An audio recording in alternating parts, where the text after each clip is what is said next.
প্রিয় দর্শক, জাতির উদ্দেশ্যে সন্ধ্যায় ভাষণ দেবেন প্রধানমন্ত্রী। জাতির উদ্দেশ্যে ভাষণ দেবেন মাননীয় প্রধানমন্ত্রী শেখ হাসিনা। আজ বুধবার 17 জুলাই সন্ধ্যা 7:30টায় জাতির উদ্দেশ্যে ভাষণ দেবেন তিনি। প্রধানমন্ত্রীর কার্যালয় এ তথ্য নিশ্চিত করেছেন। চলমান কোটা সংস্কার আন্দোলনে দেশের উদ্ভূত পরিস্থিতি তিনি জাতির উদ্দেশ্যে ভাষণ দিতে আসছেন। এই ইস্যুতেও সরকার প্রধান কথা বলবেন তা অনুমেয়।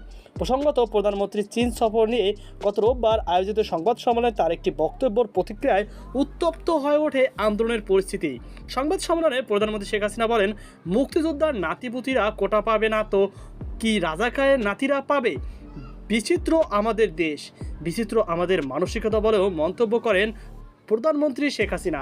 পরে এদিন রাতেই প্রধানমন্ত্রী এই বক্তব্যের প্রতিবাদ প্রত্যাহার ঢাকা বিশ্ববিদ্যালয়ে বিক্ষোভ করেন আন্দোলনকারীরা। পরের দিন সোমবার কোটা সংস্কারের দাবিতে আন্দোলনরত শিক্ষার্থীদের সাথে ঢাকা বিশ্ববিদ্যালয় ছাত্রলীগের দফায় দফায় সংঘর্ষ হয়। এতে দুই পক্ষের 2 শতাধিক আহত হন। এদিন রাতেই তারা ঘোষণা দেয়, পরদিন মঙ্গলবার বিকেল 3টায় দেশের সব শিক্ষা প্রতিষ্ঠান বিক্ষোভ মিছিল ও সমাবেশ করার। ছাত্রলীগও দুপুরে পাল্টা প্রতিবাদ সমাবেশ করার ঘোষণা দেন। গতকাল মঙ্গলবার দুই পক্ষের ঘোষিত কর্মসূচি ছাপিয়ে সারা দেশের সংঘর্ষের ঘটনায় আলোচনা আসে। দিনে 6 জনের নিহত হয়। এর মধ্যে ঢাকায় 2, চট্টগ্রাম 3, রংপুরে 1 জন নিহত হয়েছে। পরে দিবাগত রাতে ঢাকায় আরও 1 জন নিহত হন।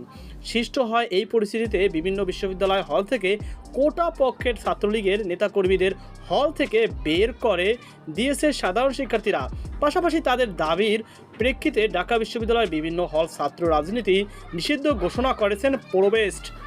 এছাড়া শিক্ষার্থীদের নিরাপত্তার বিবেচনায় মঙ্গলবার শিক্ষা মন্ত্রণালয়ের আওতাধীন সব শিক্ষা প্রতিষ্ঠানে বন্ধ ঘোষণা করা হয়েছে। সিটি কর্পোরেশন এলাকার প্রাথমিক বিদ্যালয় বন্ধের কথাও জানায়। গণ ও প্রাথমিক শিক্ষা মন্ত্রণালয় আর সব বিশ্ববিদ্যালয় বন্ধের ঘোষণা দেয় মঞ্জুরি কমিশন। জাতীয় বিশ্ববিদ্যালয় সেই পথে হেরেছে। উল্লেখ্য, সরকারি চাকরিতে কোটা ব্যবস্থা বহাল গত 5 জুন রায় দেন হাইকোর্ট। তবে কোটা ব্যবস্থার বাতিলে 2018 সালের পরিপত্র পুনর্বহালের দাবি তুলে বৈষম্য বিরোধী ছাত্র আন্দোলন গত 7 জুলাই থেকে শিক্ষার্থীরা কোটা সংস্কার দাবিতে অবরোধ, বিক্ষোভ মিছিল ও সমাবেশ সহ নানা কর্মসূচি পালন করে। পরে গত 14 জুলাই রাষ্ট্রপতি বরাবর স্মারকলিপিও দেন তারা।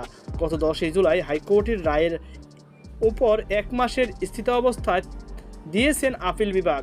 আগামী 7 আগস্ট এ বিষয়ে শুনানি হওয়ার কথা থাকলেও সরকার পক্ষের থেকে আজ লিভ টু আপিল করা হয়েছে। কোটা সংস্কার শিক্ষার্থীদের এক দফা এক দাবি হলো, সরকারি চাকরিতে সব গ্রেডের সকল প্রকার অযৌক্তিক ও বৈষম্যমূলক কোটা বাতিল করে সংবিধানে উল্লেখিত অনগ্রসর গোষ্ঠীর জন্য কোটাকে ন্যূনতম পর্যায়ে এনে সংসদে আইন পাশ করে কোটা পদ্ধতি সংশোধন করতে হবে।